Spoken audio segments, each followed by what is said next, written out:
When we think about Call of Duty, it brings you a lot of nostalgia thinking about the games you played as a kid and the memories you made with your friends. And one of the first things we think about are the maps where we had all of our battles. COD 4, you might think of Crash. With Black Ops, you'll think of Nuketown, the most famous map in COD history. But sometimes you might remember the trash maps like Stonehaven from Ghosts. But today, we're going to be looking at the most forgotten map from every Call of Duty because they weren't that good and they weren't that bad. We are starting off with COD 4 and ending with Modern Warfare 3 2023. COD 4 District. Just by the name, you probably wouldn't remember it. This was an urban map with a cool layout that had a marketplace in the middle, but in comparison to the other maps in COD 4, it wasn't anything special. We had the smallest map in COD history with Shipment, the first ever map to get a holiday theme with Crash, and just flat out good maps like Vacant. COD 4 is a classic Call of Duty, but still has forgotten parts like District. World at War Upheaval. I played World at War 3 hours straight trying to get a game on Upheaval, and all I got was Macon and Macon Day, back and forth, back and forth.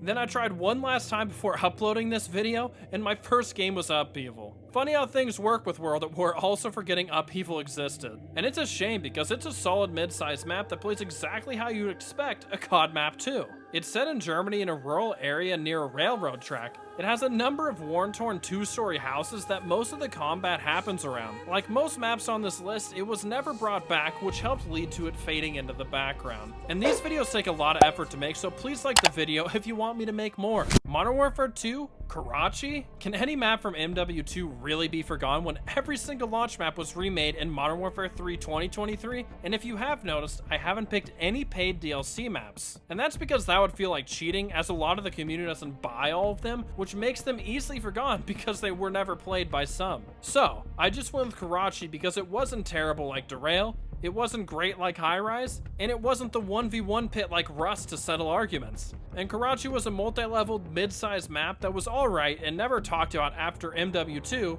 until Modern Warfare 3. So with this one, I'm guessing you still remembered it. I'm doing a face reveal at 100k, so make sure to hit that button if you want to see me, or if you just want to support me. Black Ops 1, Hanoi. This one was very difficult for me to pick because Black Ops 1 is my favorite Call of Duty, and I remember every single map from this game like the back of my hand. And I was originally gonna pick Villa, but on my stream I asked people for help on BO1 by having them name maps they remembered, and not one person said Hanoi. Even with it being the only nighttime map in the game, it wasn't enough to be remembered apparently. I personally enjoyed this map, but I enjoyed all of them other than Crisis on BO1. And while Hanoi was good in my opinion, it didn't crack the top 5 maps in this game, so that could help contribute to its lack of love. I still remember playing Search and Destroy and Domination with all my friends sneaking around this Vietnamese prison. Modern Warfare 3, Carbon. This is my pick for the most forgotten map in COD history, which is why I also want to give an honorable mention to Fallen, which I don't think anyone remembers other than me. And the only reason I remember Fallen is because I had a friend who loved sniping with a ghillie suit while laying in the middle of the road on it. But back to Carbon. It's another mid-sized map, which you'll probably notice as a theme of this video, because a map being super small or super large makes it much more noteworthy. With this map, we had an extreme camping position on high ground that could lock down one side of the map, but for some reason, I always loved to use the Spaz 12 on Carbon and would always flank this spot and take them out. And walking over the pathway in the middle of the map was extremely risky with you exposed on all sides, and one of the spawns being on extreme low ground wasn't my favorite, but all in all, the map was alright. Black Ops 2, Overflow. This is a map that you were never excited to play, but you were never upset to get either. It is a classic 3-lane map that didn't have too much verticality and had good flow that led all the fighting to the middle of the map. I honestly think this map is a bit underrated because it had to be compared to fan favorite maps that were all-time greats, like Hijacked, Raid, Standoff, Slums, and even a remade map like Nuketown. And on top of that, Black Ops 2 only had one bad map at launch with Aftermath. Just think about this. The maps that were considered mid-tier on BO2 would be the best map in any of the recent CODs. Plaza, Carrier, Yemen, Express, and Meltdown. And with Black Ops Gulf War, I would love to see Overflow, Plaza, Carrier, and Yemen come back as maps that have never been remade. Ghosts, Siege. This map is an exception to the rule on this list. It might be the most gigantic map in COD history, and it is the worst map in Call of Duty history. I absolutely hate it, but for some reason, Stonehaven and Ghosts is the map that is remembered and hated the most. Even Chasm is more hated and remembered. But Siege is absolute cheeks. It took me over a minute to run from one side of the map to the other. It is so unnecessarily large, and it also has no flow that doesn't direct players to a single area, which leads to players branching off to different parts of the map, which leads to guaranteed time limit matches and low kill games. If you're having trouble sleeping, just boot up Ghosts and play on Siege. Advanced Warfare Horizon. It's set in an Atlas drone facility and allows for players to jump up to high ground all around the map. That leads to open lanes for mid to long range combat, but it also has close quarters combat inside the drone facility. But one of the reasons I think it wasn't a very popular map is because air score streaks weren't very effective on it because of the extremely tall building in the middle of the map,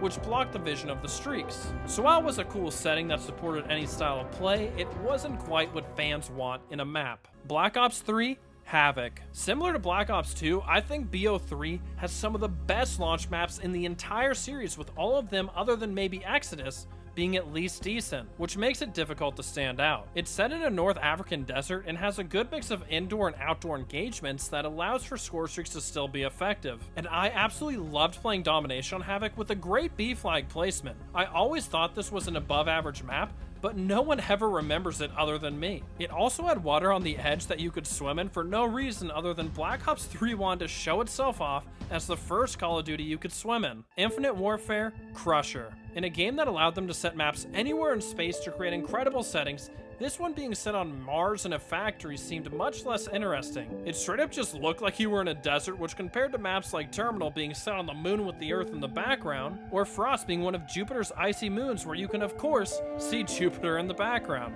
And since Crusher wasn't an incredible map and it wasn't eye-catching either, it was forgotten. COD World War II Aachen. This one was difficult to choose since this game only had 9 maps at launch, which makes it pretty hard to forget any of them, but I went with Aachen because when I read all the map names in this COD, it was the only one I couldn't picture from the name, which is as good of reason as any to pick. But unlike in COD, it is remembered historically because of the Battle of Aachen, which made it the first major town captured by the Americans in Germany during World War II. But back to the game, it depicts it by having the city be war-torn, which makes perfect sense. And it was okay, but less memorable than the other maps in COD World War II, to me at least. Black Ops 4 Arsenal. Another game without many maps at launch. It had 13 instead of COD World War II's 9, but 3 of them were remakes, with my favorite map of all time, Firing Range, Summit, and Jungle, which narrowed it down to 10 options. And tell me this sounds familiar, but Arsenal is set within a robotics factory. Maps that are set in factories are almost never really good, and the setting is boring, making them unmemorable.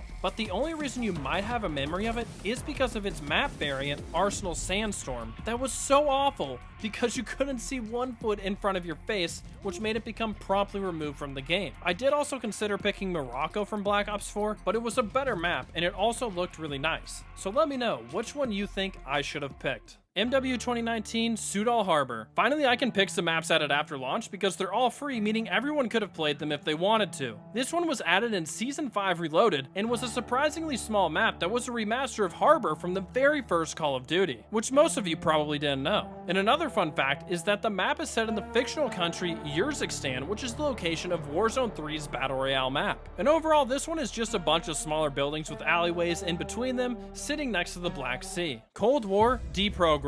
This is going to be another exception to the list because Deprogram is one of the most interesting maps ever. Not only for its appearance, but that it has doors that teleport you around the map like you're playing Portal 2. It was added in Season 6, and an interesting thing about it is that there are 36 maps in Cold War, and it is one of 13 that you can't play against bots on. And while playing on the map, you can hear dialogue from campaign characters alluding to Alex Mason's brainwashing. It does a great job of giving the map a Black Ops aura to it, but since it was added so late, many people missed out on it. Vanguard Desolation. A theme of the later CODs, this one was added after launch as well in Season 4 along with the USS Texas remake. This map looks incredible, set on a remote island in the Pacific Ocean, and it actually is a pretty well designed map. It's small and has lots of action, but people didn't enjoy Vanguard, and by Season 4 the player count had fallen off drastically, with most of the remaining players being on Warzone instead of multiplayer. So while it looked good and played well, it couldn't be remembered because people weren't there to play it. MW2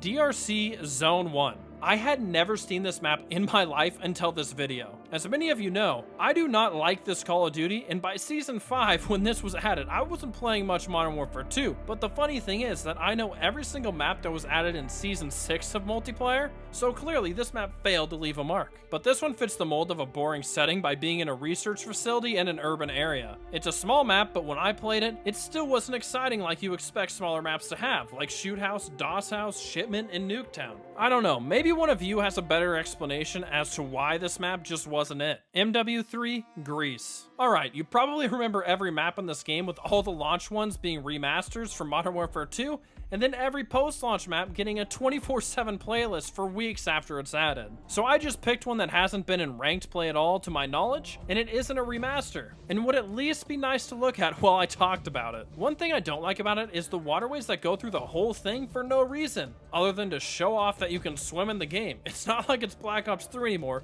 you don't need to show off this feature. But outside of that, I think the map is pretty solid and enjoyable to play on, and hopefully a couple of you forgot about it so my pick looks alright. Did you remember any of these maps? Probably a couple, but if you want to see the most forgotten gun from every Call of Duty, click here. I know you'll enjoy it. Peace.